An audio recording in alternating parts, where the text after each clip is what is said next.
Assalamualaikum warahmatullahi wabarakatuh. Yang kami hormati Bapak Pengampu Bapak Taufikur Rahman selaku pengampu mata kuliah Peradaban Mekah Madinah Klasik. Di sini saya akan menjelaskan sesuai dengan tema saya, peradaban modern jihad dalam perspektif Al-Quran.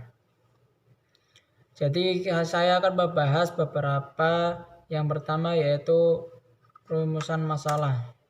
Yang pertama, pengertian jihad.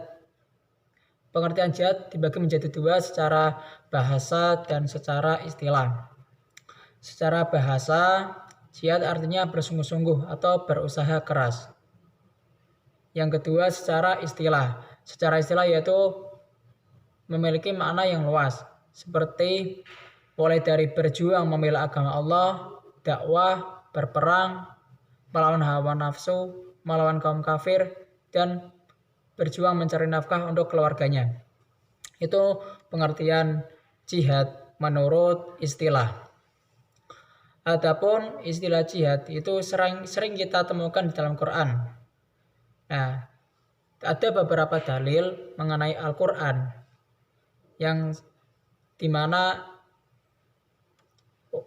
dijelaskan perintah melakukan jihad, yang artinya dalam surat At-Tahrim, "Hai Nabi, perangilah orang kafir dan orang-orang munafik dan bersikap keraslah terhadap mereka.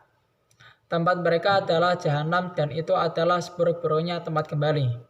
Itu adalah perintah berjihad dalam Al-Quran surat At-Tahrim ayat 9, yang mana bermakna untuk melakukan peperangan. Yang kedua, jihad bermakna moral, yaitu terdapat dalam surat Al-Ankabut ayat 69. "Dan orang-orang kafir berjihad untuk mencari keridhaan kami. Benar-benar akan kami tunjukkan kepada mereka jalan-jalan kami, dan sesungguhnya Allah benar-benar beserta orang-orang yang berbuat baik." Yaitu dalam surat Al-Ankabut ayat 69, yang mana mereka menunjukkan terhadap moral, sikap moral. Yang ketiga yaitu jihad bermakna dakwah. Terdapat pada surat An-Nahl ayat 110 yang artinya, "Dan sesungguhnya Tuhanmu atau pelindungmu bagi orang-orang yang berhijrah sesudah menderita cobaan. Kemudian mereka berjihad dan sabar. Sesungguhnya Tuhanmu sesudah itu benar-benar Maha Pengampun lagi Maha Penyayang." Itu adalah makna berdakwah, berhijrah sesudah menderita cobaan. Karena dalam berdakwah itu mesti mengalami cobaan atau hanya rintangan.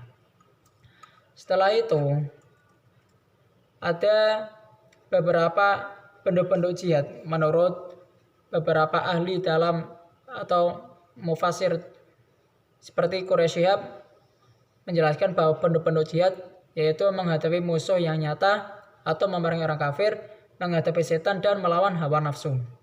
Yang kedua menurut Ibnu Qayyim yaitu jihad mutlak, jihad hujjah, dan jihad am, yang mana akan dijelaskan nanti dalam mini riset yang akan datang.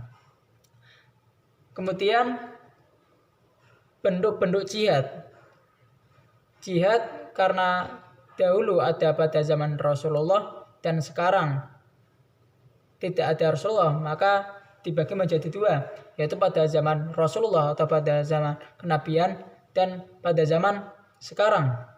Pada zaman dahulu, jihad itu memiliki makna yang luas. Di antaranya yaitu berperang.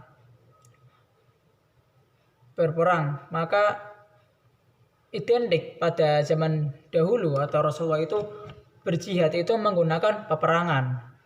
Akan tetapi pada zaman sekarang itu tidak ada peperangan, yang mana adanya teknologi, perang teknologi atau pikiran lah, berpikir, berperangnya dalam pikiran atau penemuan. Jadi seperti halnya jihad itu seperti amar ma'ruf nahi munkar, tidak harus adanya peperangan dalam masa sekarang. Jihad bisa dalam ekonomi atau bidang hukum atau pendidikan atau politik, itu bisa. Nanti akan dijelaskan dalam mini research yang akan datang. Mungkin itu saja dari saya. Kurang lebihnya mohon maaf bila banyak kekurangan, Pak. Iya, banyak kekurangan. Kami juga masih dalam tahap belajar, juga belum paham juga ya. Sekian dari kami. Wassalamualaikum warahmatullahi wabarakatuh.